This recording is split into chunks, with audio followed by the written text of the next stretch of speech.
Funding for this program is provided by. Additional funding provided by.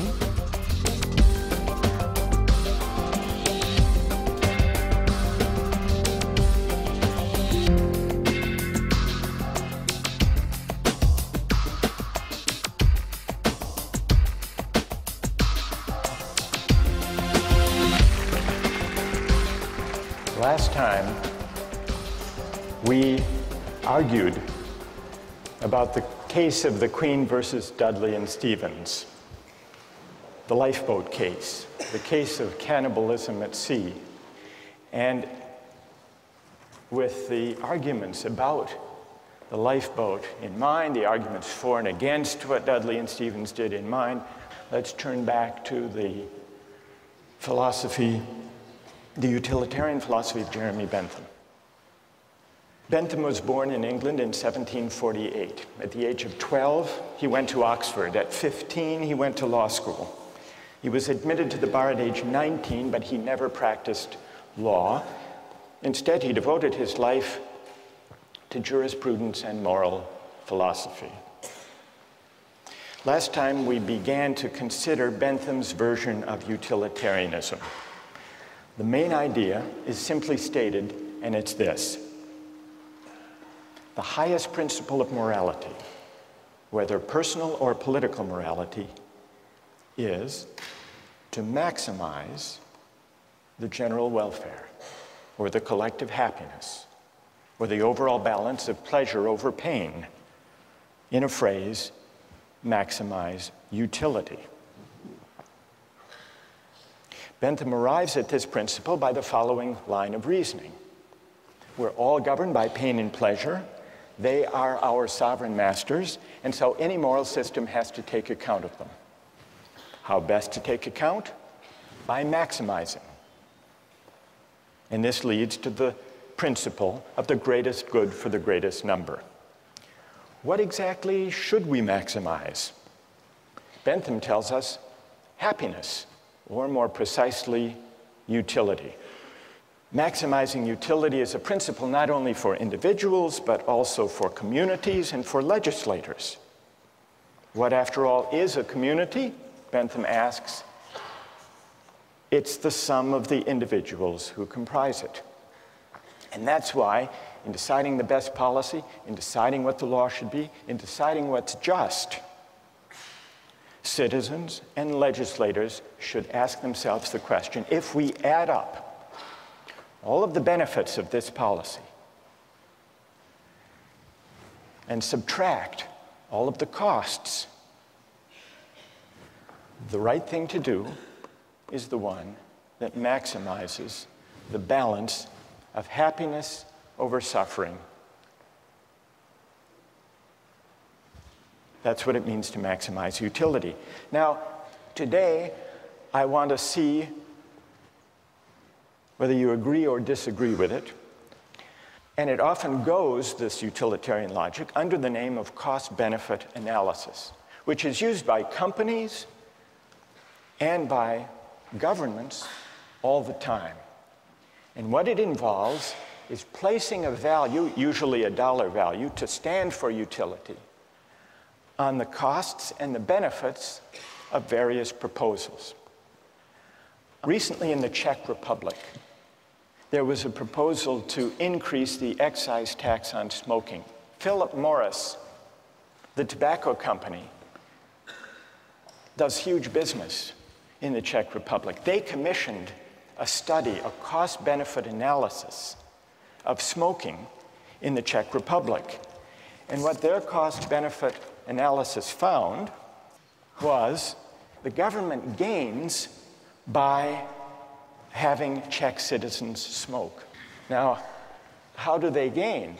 It's true that there are negative effects to the public finance of the Czech government because there are increased healthcare costs for people who develop smoking-related diseases. On the other hand, there were positive effects, and those were added up on the other side of the ledger. The positive effects included, for the most part, various tax revenues that the government derives from the sale of cigarette products, but it also included healthcare savings to the government when people die early, pension savings, you don't have to pay pensions for as long, and also savings in housing costs for the elderly. And when all of the costs and benefits were added up, the Philip Morris study found that there is a net public finance gain in the Czech Republic of $147 million. And given the savings in housing and health care and pension costs, the government enjoys a savings of over $1,200 for each person who dies prematurely due to smoking. Cost-benefit analysis. Now, those among you who are defenders of utilitarianism may think that this is an unfair test. Philip Morris was pilloried in the press, and they issued an apology for this heartless calculation. You may say that what's missing here is something that the utilitarian can easily incorporate, namely, the value to the person and to the families of those who die from lung cancer. What about the value of life? Some cost-benefit analyses incorporate a measure for the value of life. One of the most famous of these involved the Ford Pinto case. Did any of you read about that? This was back in the 1970s. Do you remember what the Ford Pinto was, a kind of car? Anybody? It was a small car, a subcompact car, very popular. But it had one problem, which is the fuel tank was at the back of the car. And in rear collisions, the fuel tank exploded. And some people were killed, and some severely injured. Victims of these injuries took Ford to court to sue. And in the court case, it turned out that Ford had long since known about the vulnerable fuel tank and had done a cost-benefit analysis to determine whether it would be worth it to put in a special shield that would protect the fuel tank and prevent it from exploding. They did a cost-benefit analysis. The cost per part to increase the safety of the Pinto, they calculated at $11 per part. And this was the cost-benefit analysis that emerged in the trial. $11 per part at 12.5 million cars and trucks came to a total cost of $137 million to improve the safety. But then they calculated the benefits of spending all this money on a safer car. And they counted 180 deaths, and they assigned a dollar value, $200,000 per death. 180 injuries, $67,000. And then the cost to repair, the replacement cost for 2,000 vehicles that would be destroyed without the safety device, $700 per vehicle. So the benefits turned out to be only $49.5 million, and so they didn't install the device. Needless to say, when this memo of the Ford Motor Company's cost-benefit analysis came out in the trial, it appalled the jurors who awarded a huge settlement. Is this a counterexample to the utilitarian idea of calculating? Because Ford included a measure of the value of life. Now, who here wants to defend cost-benefit analysis from this apparent counterexample? Who has a defense? Or do you think this completely destroys the whole utilitarian calculus? Yes? Okay, well, I think that, once again, they've made the same mistake the previous case did, that they assigned a dollar value to human life. And once again, they failed to take account things like suffering and emotional losses by the families. I mean, families lost earnings, but they also lost a loved one, and that is more valued than $200,000. Right. And wait. That's good. What's your name? Julia Roto. So if 200,000, Julie, is too low a figure because it doesn't include the loss of a loved one and the loss of those years of life, what do you think would be a more accurate number? I don't believe I could give a number. I think that this sort of analysis shouldn't be applied to issues of human life. I think it can't be used monetarily.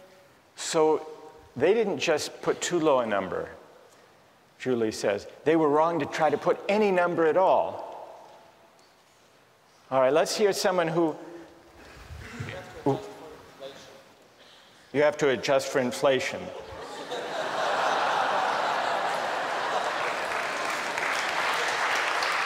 All right, fair enough. So what would the number be now? This was 35 years ago.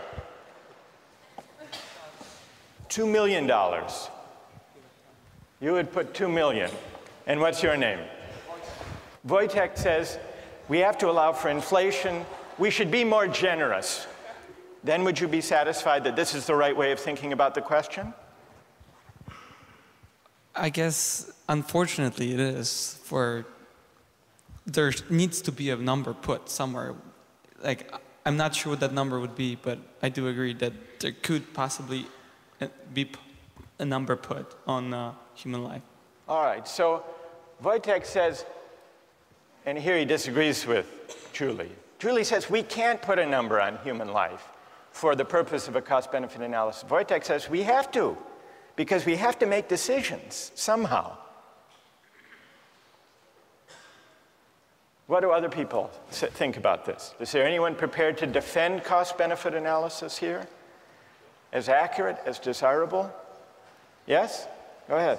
I think that if Ford and other car companies didn't use cost-benefit analysis, they'd eventually go out of business because they wouldn't be able to be profitable, and millions of people wouldn't be able to use their cars to get to jobs, to put food on the table, to feed their children.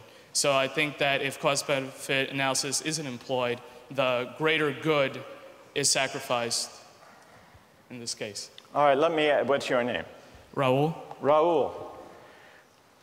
There was recently a study done about cell phone use by drivers when people are driving a car, and there's a debate whether that should be banned. Yeah. And the figure was that some 2,000 people die as a result of accidents each year using cell phones. And yet, the cost-benefit analysis, which was done by the Center for Risk Analysis at Harvard, found that if you look at the benefits of the cell phone use and you put some value on the life, it comes out about the same because of the enormous economic benefit of enabling people to take advantage of their time, not waste time, be able to make deals and talk to friends and so on while they're driving. Doesn't that suggest that it's a mistake to try to put monetary figures on questions of human life? Well, I think that if the great majority of people try to derive maximum utility out of a service like using cell phones and the convenience that cell phones provide, that sacrifice is necessary for satisfaction to occur. You're an outright utilitarian. Yes. Okay. All right, then one last question, Raul. Okay. And I put this to Wojtek. What dollar figure should be put on human life to decide whether to ban the use of cell phones? Well, I don't want to arbitrarily calculate a figure. I mean, right now, I think that... You want to take it under advisement? Yeah, I'll take it under advisement. But what, roughly speaking, would it be? You've got 2,300 deaths. Okay. You've got to assign a dollar value to know whether you want to prevent those deaths by banning the use of cell phones in cars. Okay. So, what would your hunch be? How much? $1 million? $2 million? $2 million was Wojtek's figure. Yeah. Is that about right? Maybe $1 million. $1 million? Yeah. You know, that's good. Thank you. Okay. So these are some of the controversies that arise these days from cost-benefit analysis, especially those that involve placing a dollar value on everything to be added up. Well, now I want to turn to your objections not necessarily to cost-benefit analysis specifically, because that's just one version of the utilitarian logic in practice today, but to the theory as a whole, to the idea that the right thing to do, the just basis for policy and law, is to maximize utility. How many disagree with the utilitarian approach to law and to the common good? How many agree with it? So more agree than disagree. So let's hear from the critics. Yes? My main issue with it is that I feel like you can't say that just because someone's in the minority, what they want and need is less valuable than someone who's in the majority. So I guess I have an issue with the idea that the greatest good for the greatest number is okay, because there's still, what about the people who are in the lesser number? Like, it's not fair to them. They didn't have any say in where they wanted to be.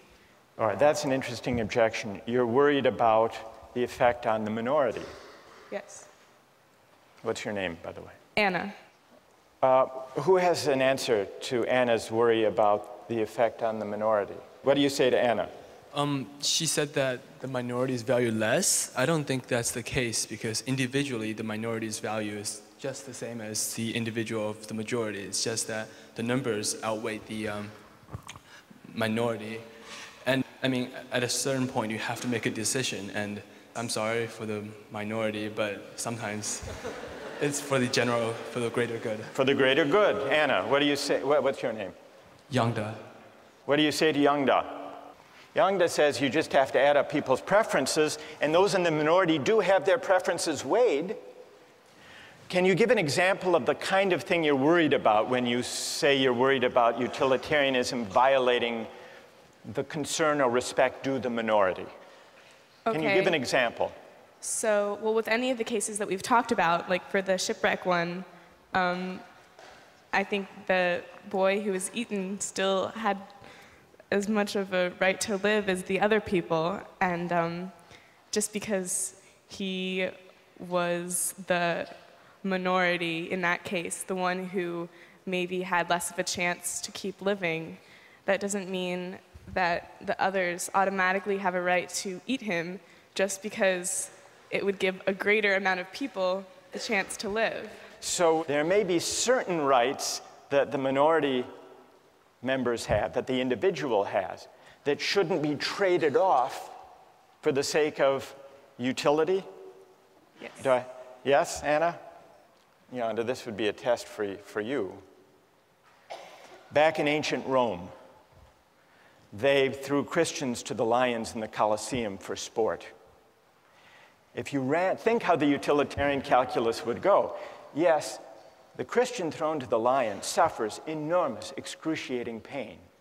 But look at the collective ecstasy of the Romans. Yanda. Well, in that time, I don't, in modern day of time, to value to give a number to the happiness given to the people watching, I don't think any policymaker would say the pain of one person, of the suffering of one person is much, in comparison to the happiness gained. No, but you have to admit that if there were enough Romans delirious enough with happiness, it would outweigh even the most excruciating pain of a handful of Christians thrown to the lion. So we really have here two different objections to utilitarianism. One has to do with whether utilitarianism adequately respects individual rights or minority rights, and the other has to do with the whole idea of aggregating utility or preferences or values is it possible to aggregate all values to translate them into dollar terms? There was, in the 1930s,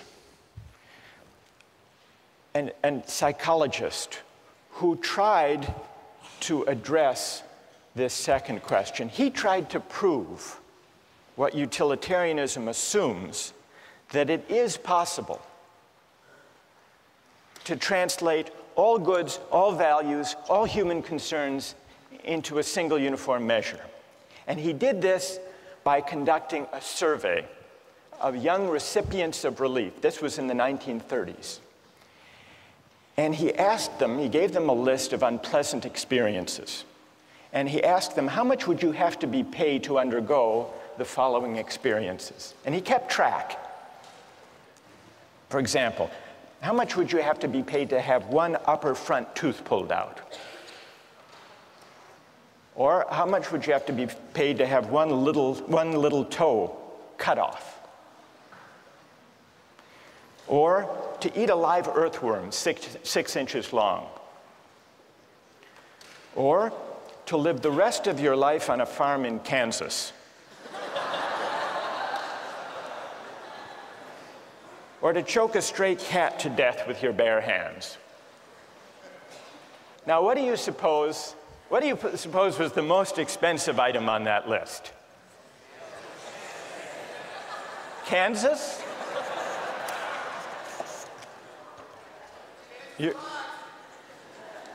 You're right, it was Kansas.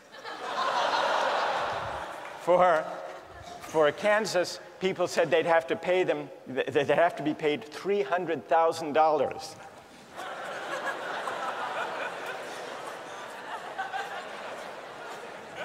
What do you think was the next most expensive? Not the cat. Not the tooth. Not the toe. The worm.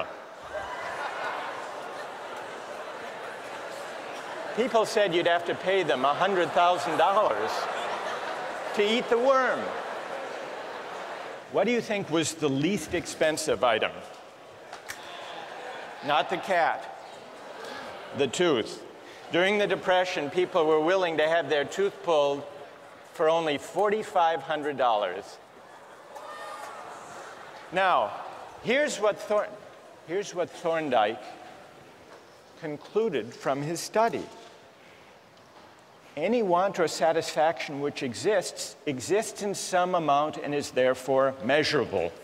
The life of a dog or a cat or a chicken consists of appetites, cravings, desires, and their gratifications. So does the life of human beings, though the appetites and desires are more complicated. But what about Thorndike's study? Does it support Bentham's idea that all goods, all values can be captured according to a single uniform measure of value?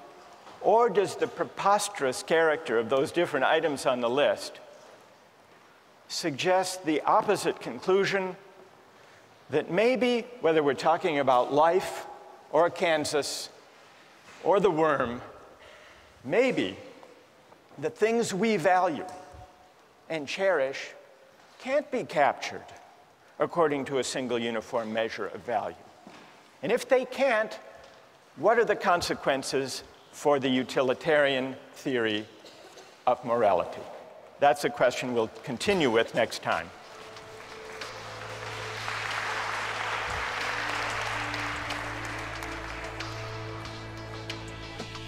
All right, now let's take the other part of the poll. Which is the highest experience or pleasure? How many say Shakespeare?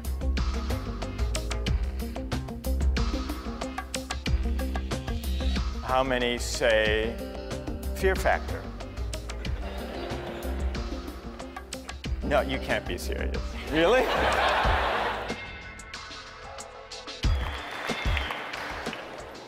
Last time we began to consider some objections to Jeremy Bentham's version of utilitarianism. People raised two objections in the discussion we had. The first was the objection, the claim, that utilitarianism, by concerning itself with the greatest good for the greatest number, fails adequately to respect individual rights. Today we have debates about torture and terrorism. Suppose a suspected terrorist was apprehended on September 10th, and you had reason to believe that the suspect had crucial information about an impending terrorist attack that would kill over 3,000 people, and you couldn't extract the information. Would it be just to torture the suspect to get the information? Or do you say, no, there is a categorical moral duty of respect for individual rights? In a way, we're back to the questions we started with about trolley cars and organ transplants. So that's the first issue. And you remember we considered some examples of cost-benefit analysis. But a lot of people were unhappy with cost-benefit analysis when it came to placing a dollar value on human life. And so that led us to the second objection. It questioned whether it's possible to translate all values into a single uniform measure of value. It asks, in other words, whether all values are commensurable. Let me give you one other example of an experience. This actually is a true story. It comes from personal experience that raises a question, at least, about whether all values can be translated without loss into utilitarian terms. Some years ago, when I was a graduate student, I was at Oxford in England, and they had men's and women's colleges. They weren't yet mixed. And the women's colleges had rules against overnight male guests. By the 1970s, these rules were rarely enforced and easily violated, or so I was told.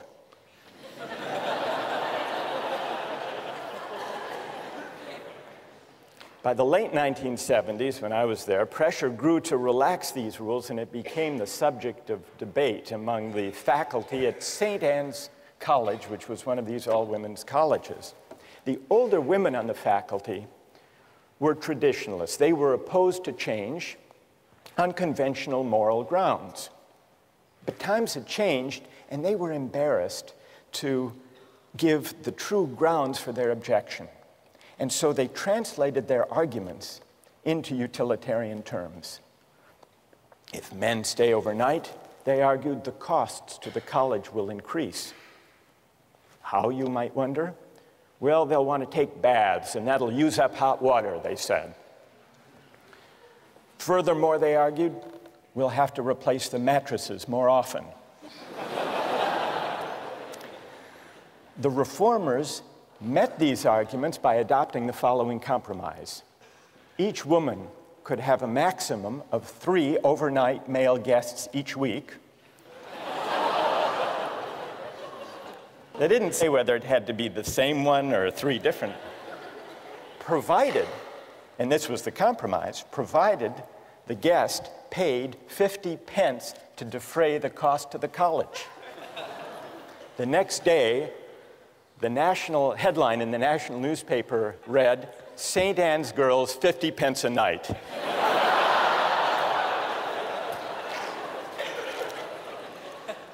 Another illustration of the difficulty of translating all values, in this case a certain idea of virtue, into utilitarian terms.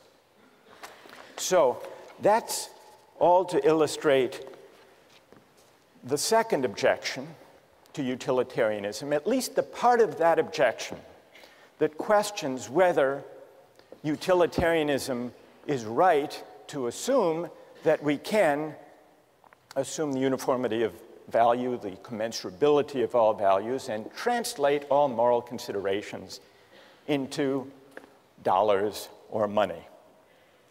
But there is a second aspect to this worry about aggregating values and preferences.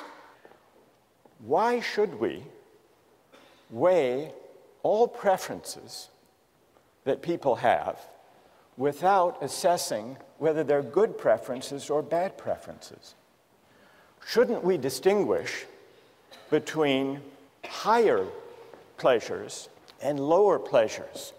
Now, part of the appeal of not making any qualitative distinctions about the worth of people's preferences, part of the appeal is that it is non-judgmental and egalitarian. The Benthamite utilitarian says, everybody's preferences count, and they count regardless of what people want, regardless of what makes different people happy. For Bentham, all that matters, you'll remember, are the intensity and the duration of a pleasure or pain. The so-called higher pleasures or nobler virtues are simply those, according to Bentham, that produce stronger, longer pleasure. He had a famous phrase to express this idea: the quantity of pleasure being equal, pushpin is as good as poetry. What was pushpin? It was some kind of a child's game, like tiddlywinks. Pushpin is as good as poetry, Bentham says. And lying behind this idea, I think, is the claim, the intuition, that it's a presumption to judge whose pleasures are intrinsically higher or worthier or better. And there is something attractive in this refusal to judge. After all, some people like Mozart, others Madonna. Some people like ballet, others bowling. Who's to say, a Benthamite might argue, who's to say which of these pleasures, whose pleasures, are higher, worthier, nobler than others? But is that right? This refusal to make qualitative distinctions. Can we altogether dispense with the idea that certain things we take pleasure in are better or worthier than others? Think back to the case of the Romans in the Colosseum. One thing that troubled people about that practice is that it seemed to violate the rights of the Christian. Another way of objecting to what's going on there is that the pleasure that the Romans take in this bloody spectacle, should that pleasure, which is a base, kind of corrupt, degrading pleasure, should that even be valorized or weighed in deciding what the general welfare is?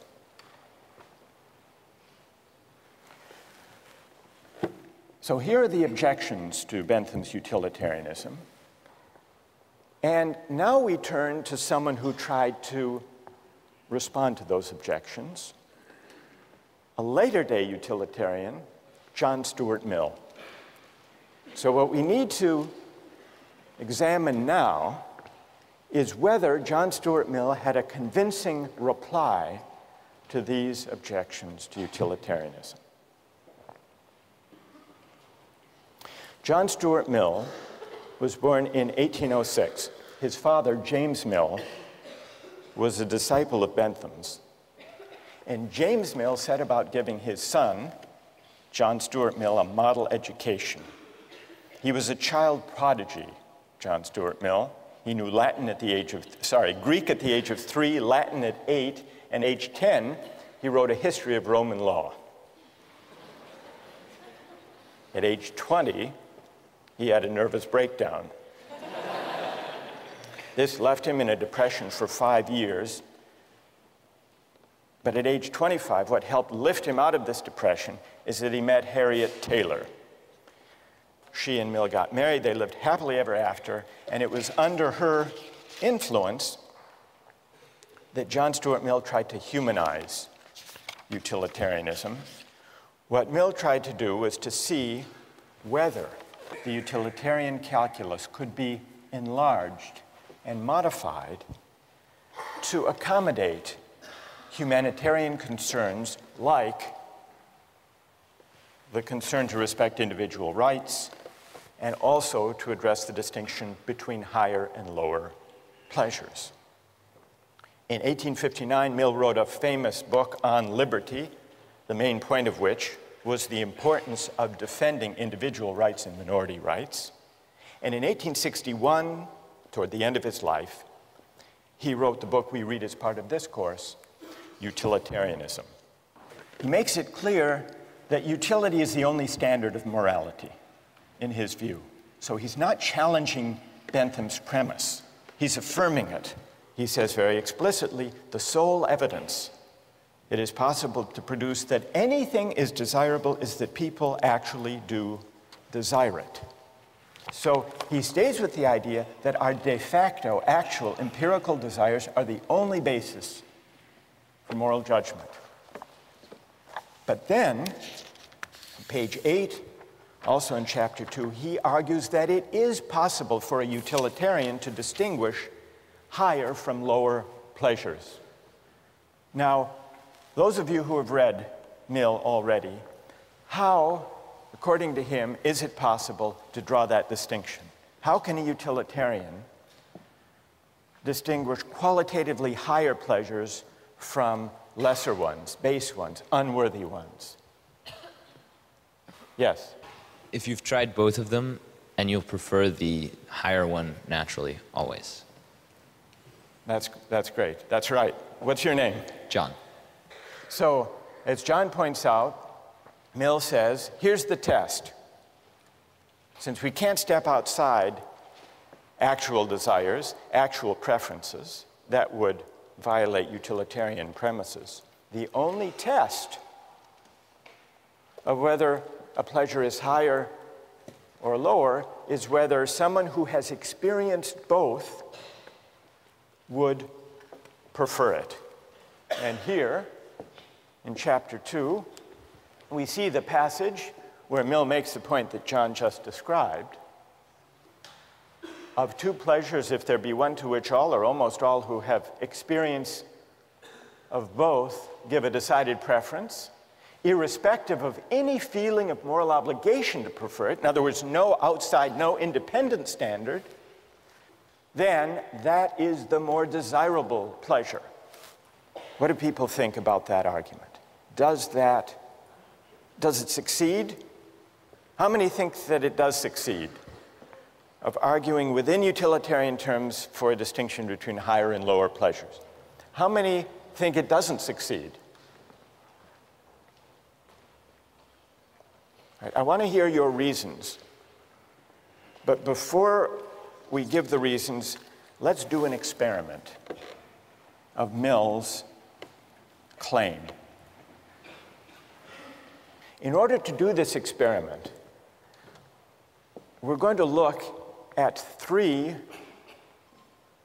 short excerpts of popular entertainment. The first one is a Hamlet soliloquy. It'll be followed by 2 other experiences. See what you think. What a piece of work is a man. How noble in reason. How infinite in faculties, in form and moving, how express and admirable. In action, how like an angel. In apprehension, how like a god. The beauty of the world, the paragon of animals. And yet to me, what is this quintessence of dust? Man delights not me.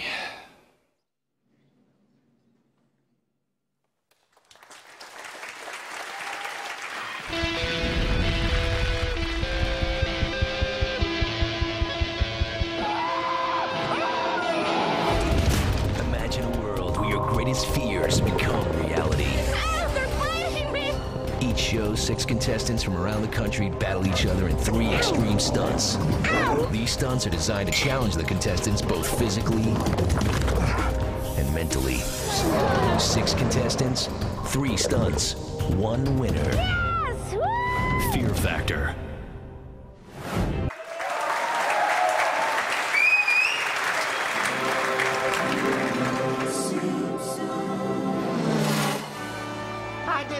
Pedal to the metalophiles. Landers, since when do you like anything cool? Well, I don't care for the speed, but I can't get enough of that safety gear. Helmets, roll bars, caution flags. I like the fresh air and looking at the poor people in the infield. Dang, Cletus, why'd you have to park by my parents? Now, honey, it's my parents, too.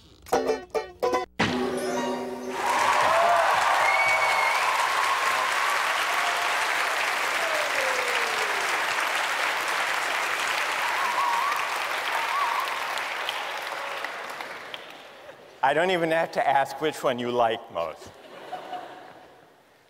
The Simpsons, how many like The Simpsons most?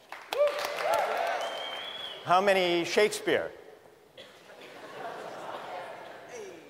What about Fear Factor?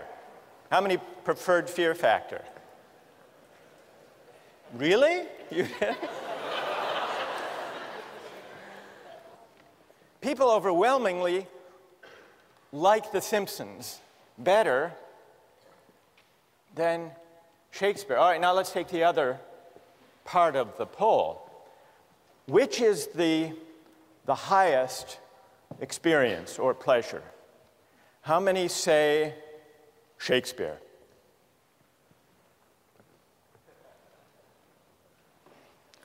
How many say Fear Factor? No, you can't be serious. Really? What? All right, go ahead, you can say. I found that one the most entertaining. I know, but which do you think was the worthiest, the noblest experience? I know you found it the most entertaining. If something is good just because it is pleasurable, what does it matter whether you have sort of an abstract idea of whether it is good by someone else's sense or not? All right, so you come down in the straight Benthamite side. Who's to judge? And why should we judge? Apart from just registering and aggregating de facto preferences. All right, that's fair enough. What's your name? Nate? Okay, fair enough. All right, so how many think The Simpsons is actually, apart from liking it, is actually the higher experience? Higher than Shakespeare. All right, let's see the vote for Shakespeare again.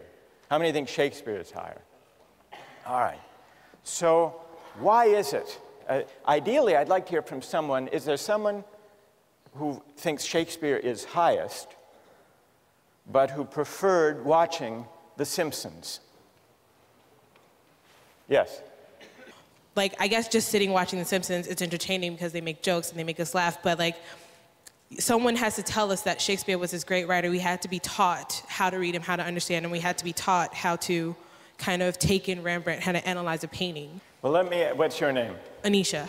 Anisha, when you say someone told you that Shakespeare is better, right, are you accepting it on blind faith? You voted that Shakespeare is higher only because the culture tells you that or teachers tell you that, or do you actually agree with that yourself? Well, in the sense of Shakespeare, no, but earlier you made an example of Rembrandt. I feel like I would enjoy reading a comic book more than I would enjoy kind of analyzing Rembrandt because someone told me it was great, you know? Right, so some of this seems to be, you're suggesting, a kind of cultural convention and pressure. We're told what books, what works of art are great. Who else? Yes. Although I enjoyed watching The Simpsons more in this particular moment in Justice, if I were to spend the rest of my life considering the 3 different video clips shown, I would not want to spend that remainder of my life considering the latter 2 clips. I think I would derive more pleasure from being able to branch out in my own mind, sort of considering more deep pleasures, more deep thoughts. And tell me your name. Joe. Joe. So if you had to spend the rest of your life on a farm in Kansas with only Shakespeare or the collected episodes of The Simpsons, you would prefer Shakespeare?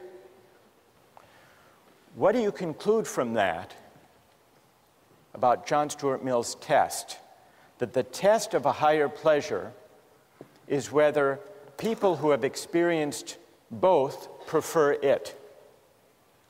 Can I cite another example briefly? Yeah?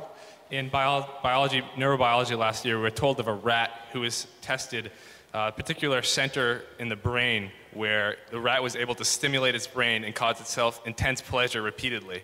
The rat did not eat or drink until it died. So the rat was clearly experiencing intense pleasure. Now, if you ask me right now if I would rather experience intense pleasure or have a full lifetime of higher pleasure, I would consider intense pleasure to be low pleasure. I would right now enjoy intense pleasure. But, yes, I would. I certainly would. But over a lifetime, I would think almost a complete majority here would agree that they would rather be a human with higher pleasure than be that rat with intense pleasure for a momentary period of time. So, now, in answer to your question, right. I think this proves that, or I won't say proves, I think the conclusion is that Mill's theory that when a majority of people are asked what they would rather do, they will answer that they would rather engage in a higher pleasure. So you think that this supports Mill? You think Mill is onto something here? I do. All right. Is there anyone who disagrees with Joe and who thinks that our experiment disproves Mill's test, shows that that's not an adequate way, that you can't distinguish higher pleasures within the utilitarian framework? Yes? If whatever is good is truly just whatever people prefer, it's truly relative and there's no objective definition, then there will be some society where people prefer Simpsons more. Anyone can appreciate The Simpsons, but I think it does take education to appreciate Shakespeare as much. All right, you're saying it takes education to appreciate higher things. Mill's point is that the higher pleasures do require cultivation and appreciation and education. He doesn't dispute that. But once having been cultivated and educated, people will not only see the difference between higher and lower pleasures, but will actually prefer the higher to the lower. You find this famous passage from John Stuart Mill: "It is better to be a human being dissatisfied than a pig satisfied. Better to be Socrates dissatisfied than a fool satisfied. And if the fool or the pig are of a different opinion, it is because they only know their side of the question." So here you have an attempt to distinguish higher from lower pleasures. So going to an art museum or being a couch potato and swilling beer watching television at home. Sometimes, Mill agrees, we might succumb to the temptation to do the latter, to be couch potatoes. But even when we do that, out of indolence and sloth, we know that the pleasure we get gazing at Rembrandts in the museum is actually higher, because we've experienced both. And it is a higher pleasure gazing at Rembrandts because it engages our higher human faculties. What about Mill's attempt to reply to the objection about individual rights? In a way, he uses the same kind of argument. And this comes out in chapter 5. He says, I dispute the pretensions of any theory which sets up an imaginary standard of justice not grounded on utility, but still he considers justice grounded on utility to be what he calls the chief part and incomparably the most sacred and binding part of all morality. So justice is higher.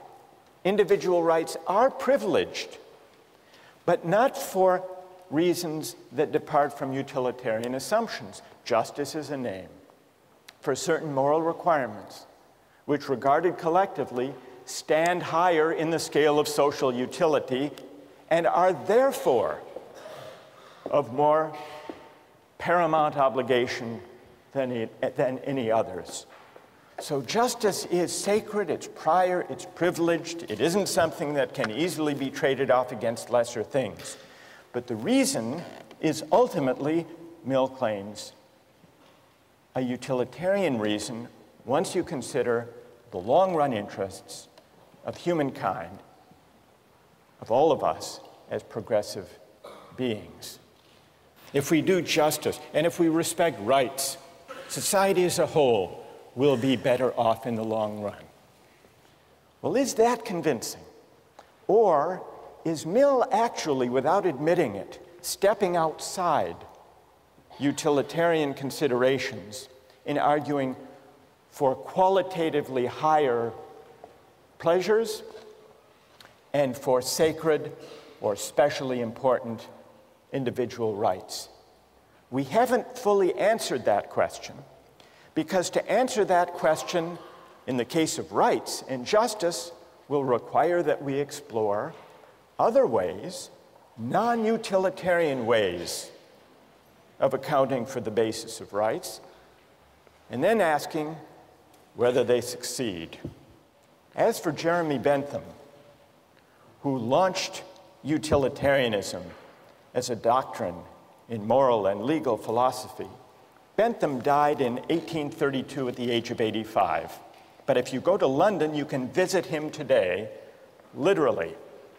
He provided in his will that his body be preserved, embalmed, and displayed in the University of London, where he still presides in a glass case with a wax head, dressed in his actual clothing. You see, before he died, Bentham addressed himself to a question consistent with his philosophy. Of what use could a dead man be to the living? One use, he said, would be to make one's corpse available to the study of anatomy. In the case of great philosophers, however, better yet, to preserve one's physical presence in order to inspire future generations of thinkers. You want to see what Bentham looks like? Stuffed? Here's what he looks like. There he is. Now, if you look closely, you will notice that the embalming of his actual head was not a success. So they substituted a waxed head, and at the bottom, for verisimilitude, you can actually see his actual head on a plate. You see it? Right there. So, what's the moral of the story? The moral of the story, by the way, they bring him out during meetings of the board at University College London, and the minutes record him as present but not voting. Here is a philosopher in life and in death who adhered to the principles of his philosophy. We'll continue with rights next time.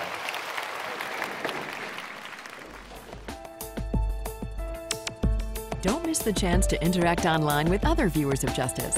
Join the conversation, take a pop quiz, watch lectures you've missed, and learn a lot more. Visit justiceharvard.org. It's the right thing to do.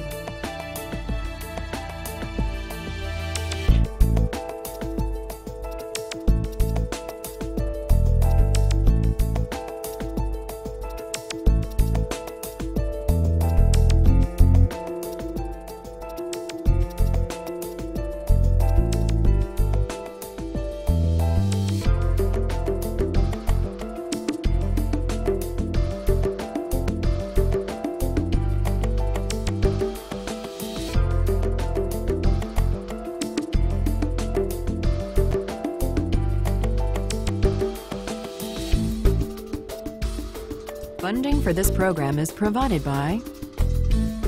Additional funding provided by